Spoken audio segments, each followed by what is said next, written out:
Good morning, good afternoon, and even good evening, wherever you are. This is Suk-jong Lee, a representative of Asia Democracy Research Network, and also Senior Fellow at East Asia Institute. And I'm going to moderate this webinar titled Political Polarization in Asia and its Impact on Democracy.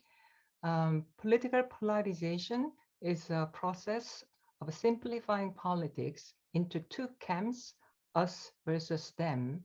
And usually scholars have found the negative impact, consequences of political polarizations. So among Asian countries, of course, there are more polarized countries. However, this time we invited 4 country experts from India and South Korea and Philippines and Thailand. Uh, Before we discuss the features and agencies of political polarization and its negative impact on the country's state of democracy, I'm glad we invited a keynote speaker, Professor Jennifer McCoy. Jennifer McCoy is an expert in this field. Let me introduce Jennifer McCoy.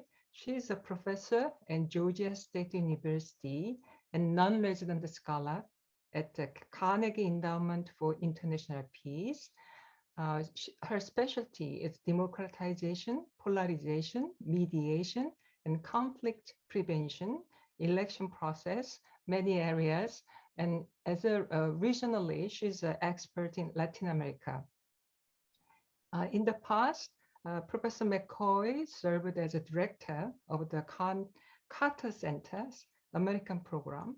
And then from 2019, she became a senior core fellow at the Institute of Advanced Studies at Central European University in Budapest, Hungary. She's joining us from Budapest, so it must be early in the morning. And Professor McCoy has authored or edited 6 books and dozens of articles.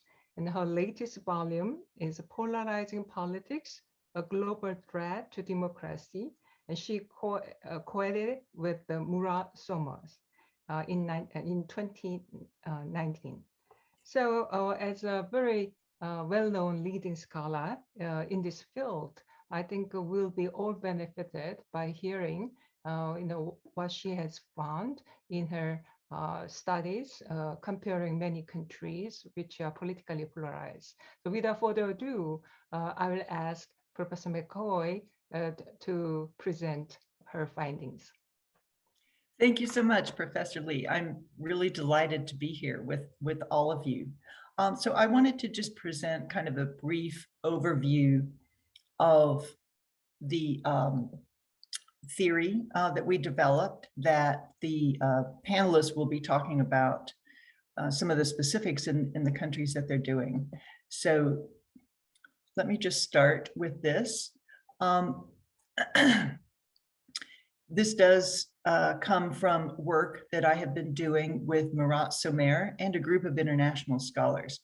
So the term that we developed, pernicious polarization, which Professor Lee already gave this definition, but I really want to emphasize that this is a severe form of political polarization. And so we view it as a process that simplifies politics. So there's a range of, polarization as a process begins to simplify politics. So the normally cross-cutting differences that we see in societies as people have different identities and different interests, and that they may cross over and form different groups in common. Instead of that, they become consolidated based on a single us versus them dimension or dividing line. So there's a political dimension and a social dimension. The political dimension is that people are sorting into like-minded groups. Often the center drops out of public opinion and the political representation of public opinion. And the public begins to view, and politicians begin to view politics as a zero-sum game.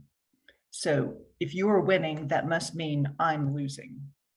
rather than a positive sum game where we can all win.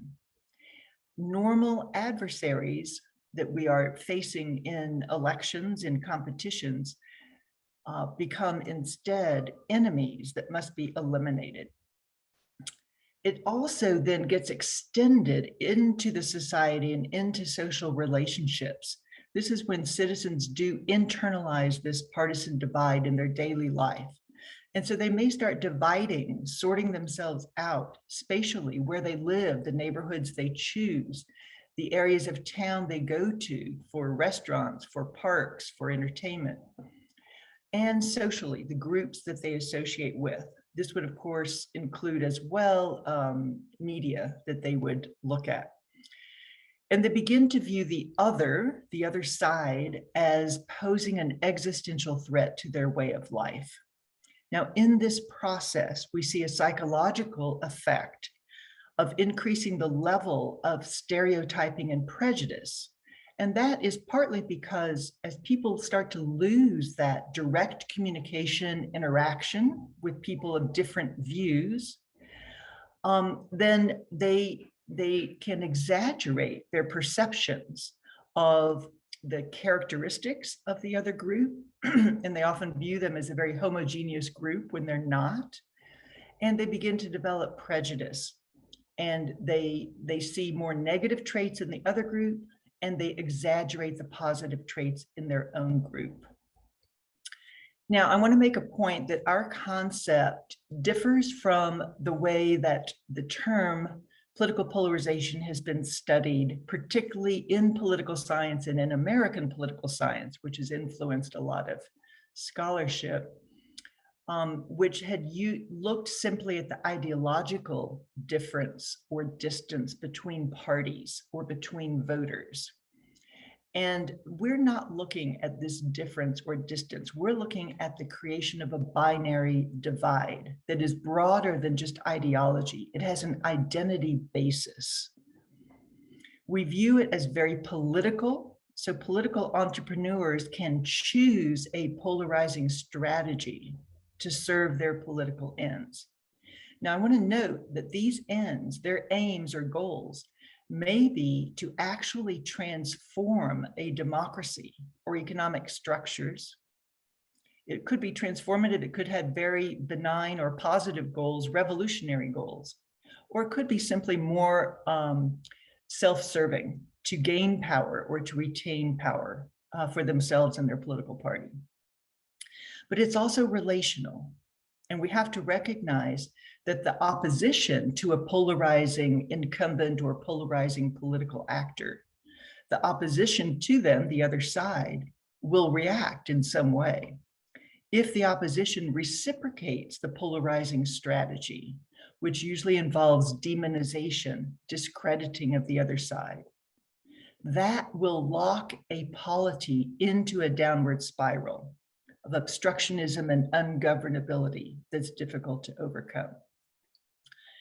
So our starting assumptions are that basically some level of polarization is natural and healthy in a democracy, because we want to differentiate among the choices for voters. Parties have to show the differences among them. And it can be constructive if we need a disruption of the status quo. For example, if it's autocratizing or already an autocracy, we want to disrupt that status quo. If there's great social injustice, great inequality, great discrimination against a particular population group, we want to disrupt that status quo. So polarizing can be constructive. The problem is we have to be careful about how we use it as a strategy, because it risks turning destructive and self-sustaining if it deepens into this binary division of society. So I would argue that to be constructive, it needs to focus on values and ideas rather than attacking the identities in a demonizing way, identifying others as an enemy. So therefore, in our work, we have identified these multiple roles. The strategy I was talking about, it can be used as a strategy of gaining political power gaining supporters by emphasizing an us versus them binary. And the us are the friends, the them is the enemy. But it's also this process. In the process, it is weakening the cross-cutting ties and creating these two immovable blocks. And then it's a condition or a state when it gets to the point, the extreme point, where it is this definite binary division, then it can reach an equilibrium of what we call pernicious polarization, because it has pernicious consequences for democracy. Now, I want to also note that there's an endogenous nature to it.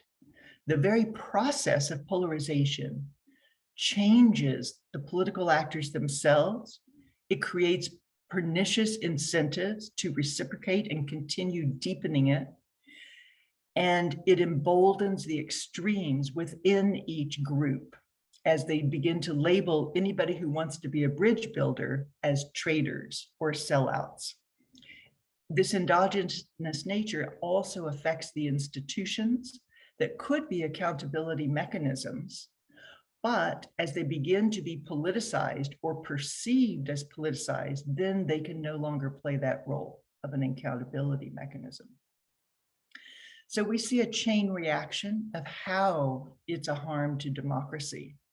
So it starts with an actor with agency, polarizing strategies by an actor, creating this us versus them, and the tribal logic, the psychological aspects of mutual distrust, dislike, and bias result.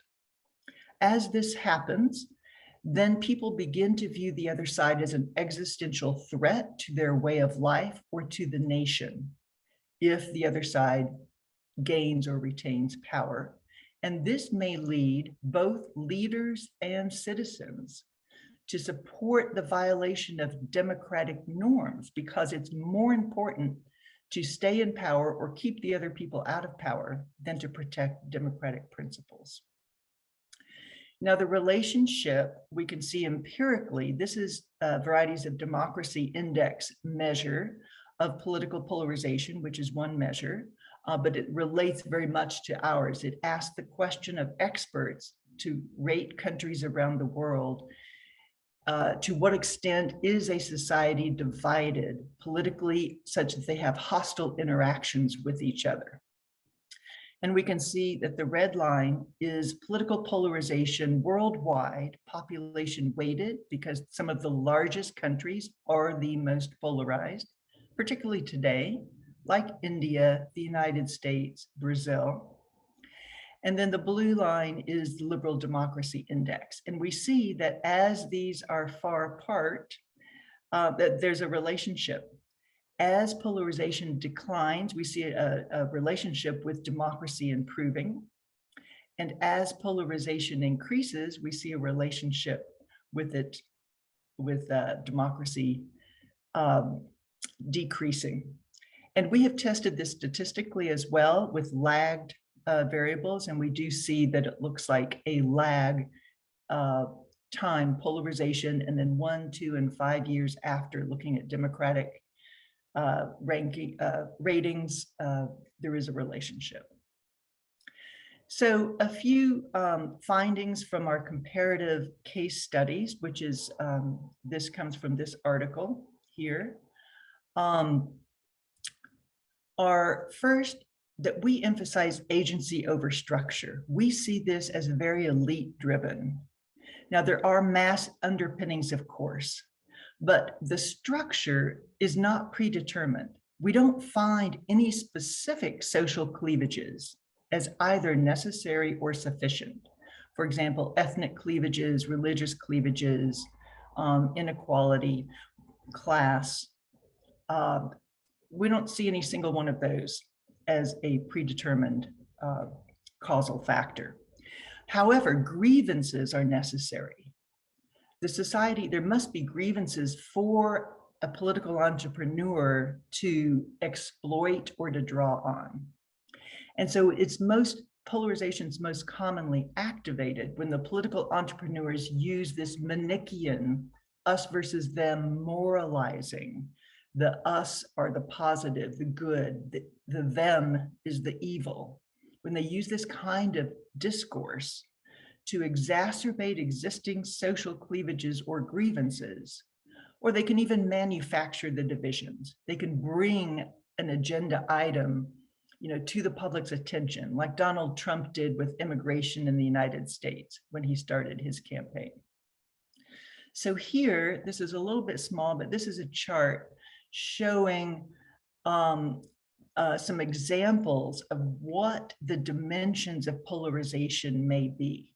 And what I want to point out is that the discursive dimensions, that is what the leaders are focusing on in their discourse, may be one thing, but the underlying cleavage or a formative rift, which I will discuss in a second, may be another. So they don't always match. So here's some examples. Populism is often seen as a primary cause of democratic erosion, but we view populism as simply one example of a polarizing discourse. It focuses on elite versus people, us versus them. There's always an enemy from a populist leader, but it's basically an empty signifier. That enemy could be any number one of things. The underlying cleavage is not defined by populism. But in many countries, we've seen this discourse being very prominent. Another cleavage, another discursive dimension of polarization or underlying cleavage is a religious secular or church and state kind of dimension that divides people. And so we see this, for example, in Turkey and Bangladesh. This becomes very much a salient discursive dimension, but it's actually an underlying cleavage in additional countries like the US and Poland. We often see a cosmopolitan nationalist division. So this is prominent in Europe, being pro or anti-EU, or like in the United States, pro or anti-globalist. So how much is nationalism emphasized versus cosmopolitan independence, interdependence? Cultural values may be one, traditional versus modern, conservative versus liberal, communitarian versus universalist. Geography, the values and interest of place and status. So urban versus rural, center versus periphery. And then the traditional economic ideology or class can very much be a polarizing dimension. But we increasingly see, and I think we'll see in the cases today, the Asian cases we're looking at today, that political ideology, the concept of democracy and the source of legitimacy of government and authority can be very polarizing. So we see a number of countries where this is the cleavage. And then finally is the formative rift that we talk about as being the most pernicious. It can be the most entrenched form of polarization when it focuses on citizenship rights and national identity. The formative rift, we say, are the unresolved historic debates at the nation's founding around these questions of citizenship rights and national identity. All right, a second finding is that the opposition matters, so it's relational, and we see kind of basic patterns.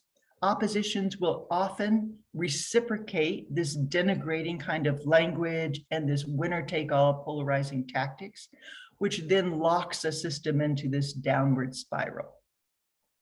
Now, they may try to repolarize, that is, change the axis of polarization, change that line, that dividing line, to focus on one that is an inclusionary, transformative effort to address this injustice that may be occurring. That would lead to this constructive, disruptive polarization I mentioned earlier.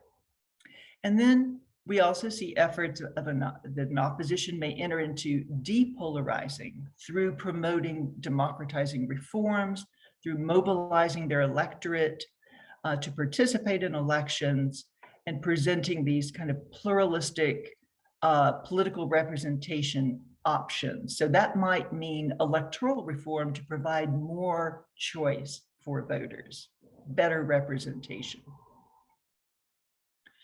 A third is finding is that we found risk factors that seem to lead to enduring pernicious polarization. I've already mentioned the formative rifts here. And the reason they are so enduring and pernicious is that it leads to a conflict over who can legitimately represent the polity. So polarization becomes threatening and causes a backlash, a polarizing counter-reaction, because it is talking about who can be a member of the community, the political community, and who can represent them. And this can lead to democratic erosion. We also found another risk factor about mobilization capacity.